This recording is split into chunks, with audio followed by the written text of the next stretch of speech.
Hello, it's Carrie here from the Female Entrepreneur Association, and welcome to the 10-minute masterclass, your weekly dose of inspiration to build a successful business. So a new year is creeping closer and closer, which means that now is the perfect time to sit down and take some time to write out your goals and plan out what you want to achieve over the coming year. And that is exactly what we're doing in this session. And to help us, we are joined by the amazing Michelle Simmonds, founder of MichelleSimmonds.com, and she's going to be sharing her wonderful tips on how you can set some really effective goals for the year ahead. Michelle, thank you so much for joining us. Thank you for having me, Carrie. I'm so excited to have you here and to be talking about goals with you. When you're amazing with this, I know you help so many female entrepreneurs all the time with getting clarity. So I think you're the perfect person to help us with our goals. So let's just jump straight into it. What are the things that people can do to help them to set really effective goals for the year ahead? Okay, Carrie, I have top 5 tips for what people can do for setting their goals, which are going to come to fruition, not just wish lists. And the first thing we need to do when I'm speaking with people about setting goals for 2016 is to say we need to release the resentment we have towards goals that we've set and that it didn't come to pass. So there can be some resistance to setting more goals when I did goals last year and it didn't work. It didn't happen, I didn't commit to it, it didn't get done. I've done goals before, so that we need to get past the resistance first. And there's a little bit of disappointment if they didn't achieve the goals that they set, so hesitant to go back and set more goals. But what I would say is to give yourself permission to park the goals which didn't achieve them. So I would say if you had planned to learn to sing this year or to learn to paint this year, and you didn't have the resources, you didn't have the time or the money to make that happen, it didn't happen, and you're feeling guilty about that or just disappointed or not happy about that, give yourself permission to go, okay, that goal didn't happen this year. What I'll do is I can put that on the shelf, release any guilt that comes with it or disappointment, and say I'll come back to that goal when I have time.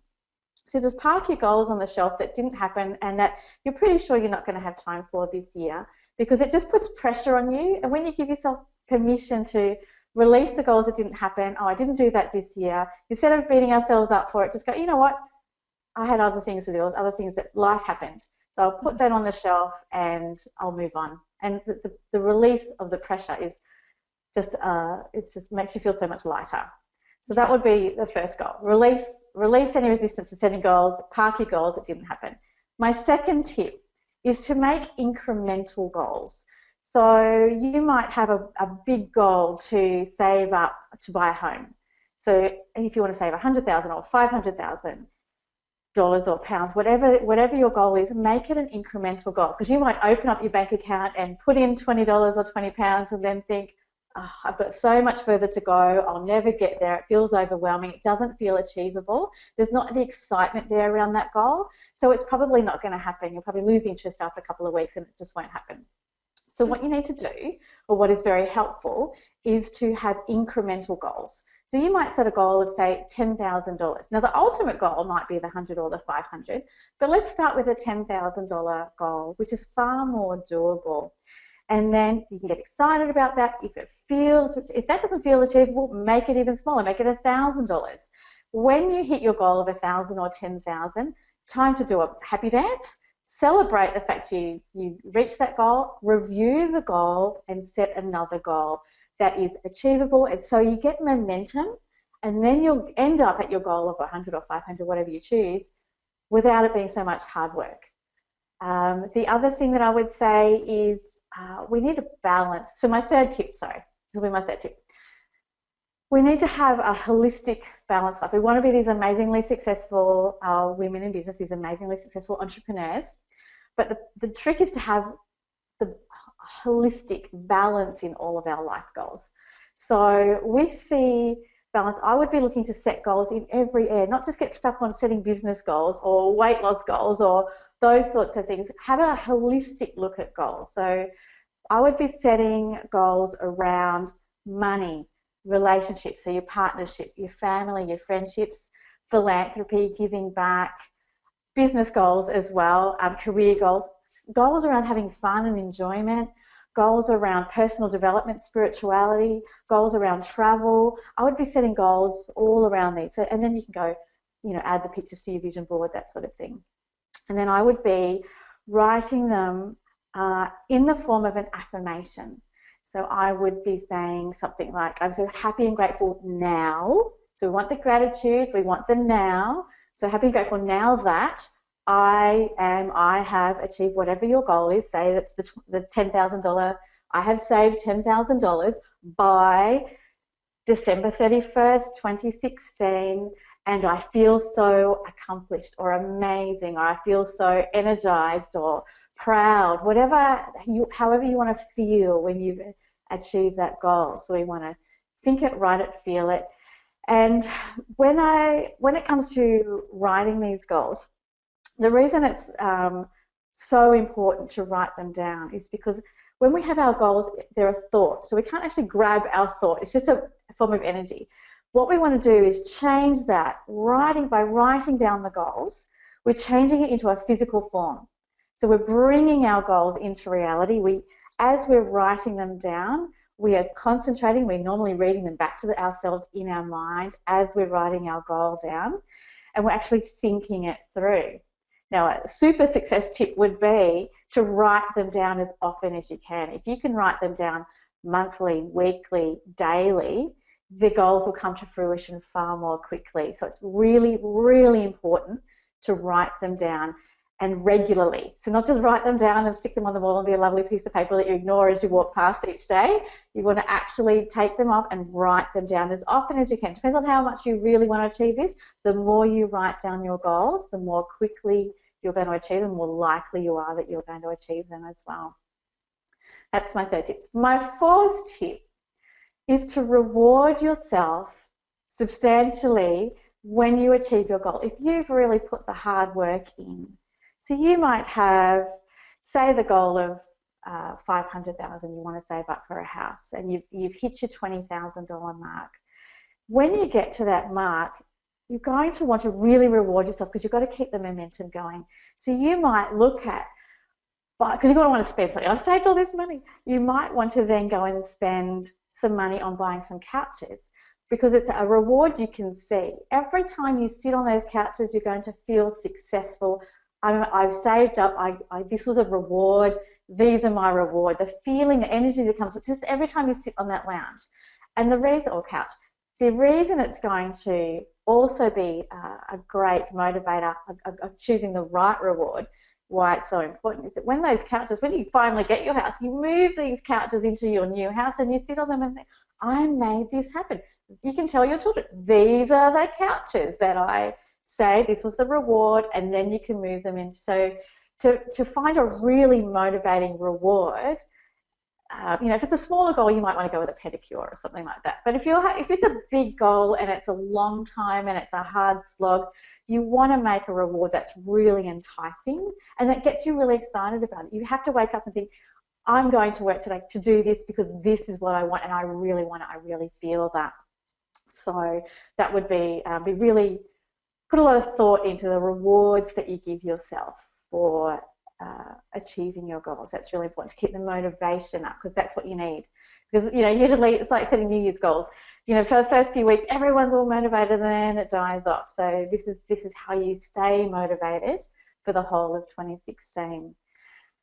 My final tip, number 5, would be once you've written out your goals, we've done that all in our head.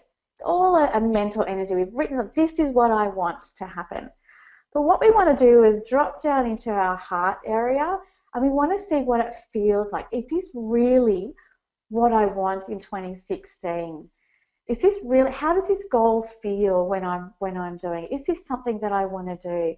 Because it's all well and good to write them with our mind and be very analytical and clinical and very businesslike when we're doing it.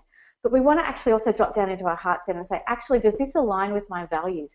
Does this, and you'll know that if it feels good. If it doesn't feel right, go back and maybe amend it or adjust it, add a different goal. If it's all work focused and you're thinking, hang on, family, relationships, I need a balance here, fun, enjoyment in my life, get that balance in there. Once you feel and you've sat with your goals and it feels, actually have a little meditation or a little prayer and ask for some guidance about, is there another goal or is there something else you haven't considered?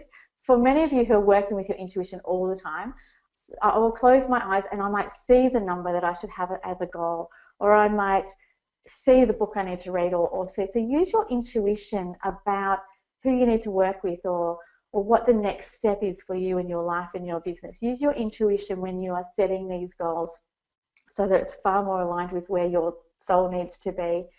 Once it feels really, really good, I would then go with, you have to make a decision to consciously commit.